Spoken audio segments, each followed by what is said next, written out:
Hi, PS217. It's Mr. Bonilla coming to you once again from my apartment. It is January 2021, and to say this has been a roller coaster ride of a school year would be an understatement. But I want to take this time to thank you.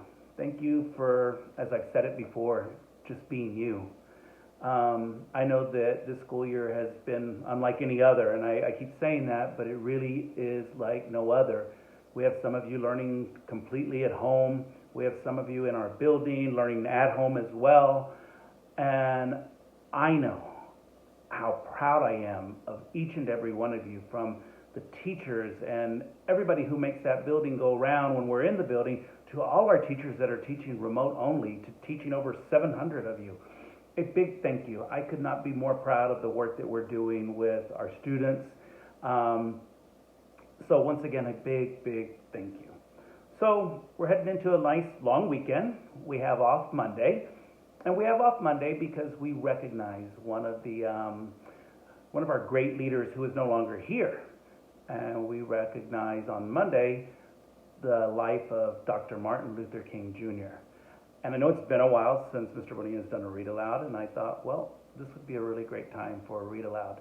So I want you to sit back and enjoy a really wonderful book, Martin's Big Words, The Life of Dr. Martin Luther King Jr. Let's get going.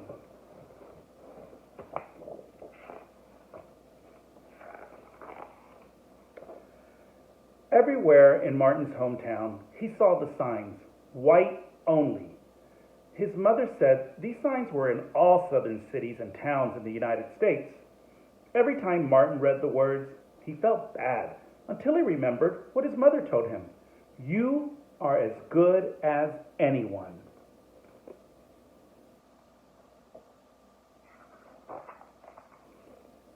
In church, Martin sang hymns, he read from the Bible, he listened to his father preach. These words made him feel good. When I grow up, I'm going to get big words too.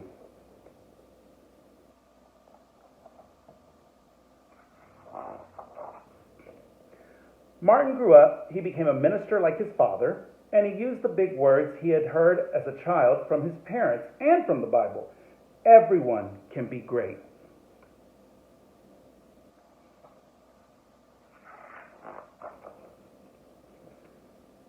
He studied the teachings of Mahatma Gandhi. He learned how the Indian nation won freedom without ever firing a gun. Martin said love when others said hate. Hate cannot drive out hate. Only love can do that.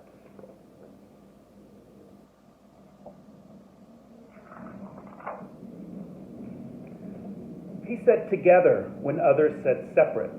He said peace when others said war. Sooner or later, all the people of the world will have to discover a way to live together.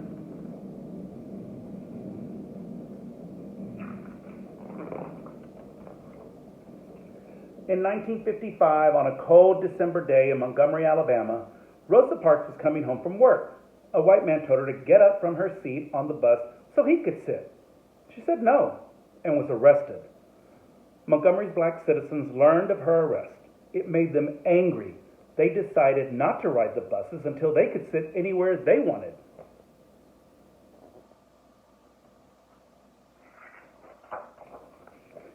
For 381 days, they walked to work and school and church. They walked in rain and cold and in blistering heat. Martin walked with them and talked with them and sang with them and prayed with them until the white city leaders had to agree they could sit anywhere they wanted. When the history books are written, someone will say, there lived black people who had the courage to stand up for their rights.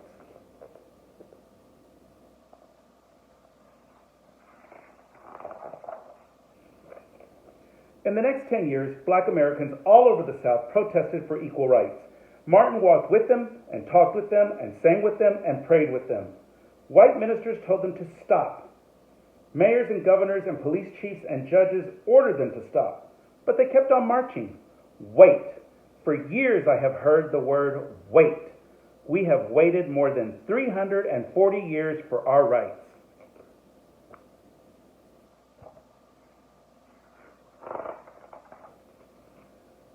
They were jailed and beaten and murdered. But they kept on marching. Some black Americans wanted to fight back with their fists. Martin convinced them not to by reminding them of the power of love. Love is the key to the problems of the world.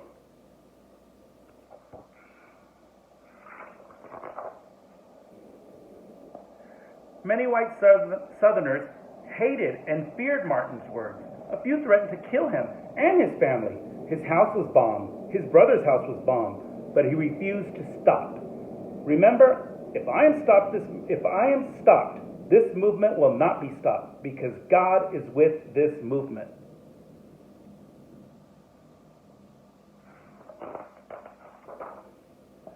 The marches continued. More and more Americans listened to Martin's words. He shared his dreams and filled them with hope. I have a dream that one day in Alabama, little black boys and black girls will join hands with little white boys and white girls as sisters and brothers. After 10 years of protest, the lawmakers in Washington voted to end segregation. The white-only signs in the South came down.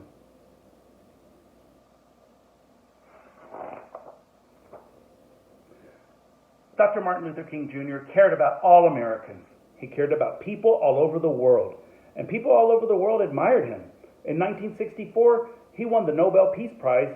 He won it because he taught others to fight with words, not fists.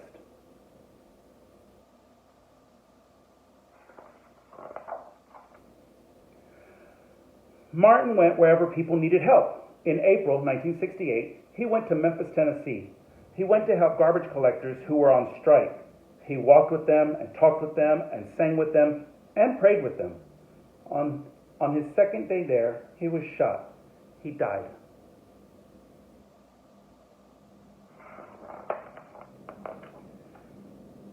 His big words are alive for us today.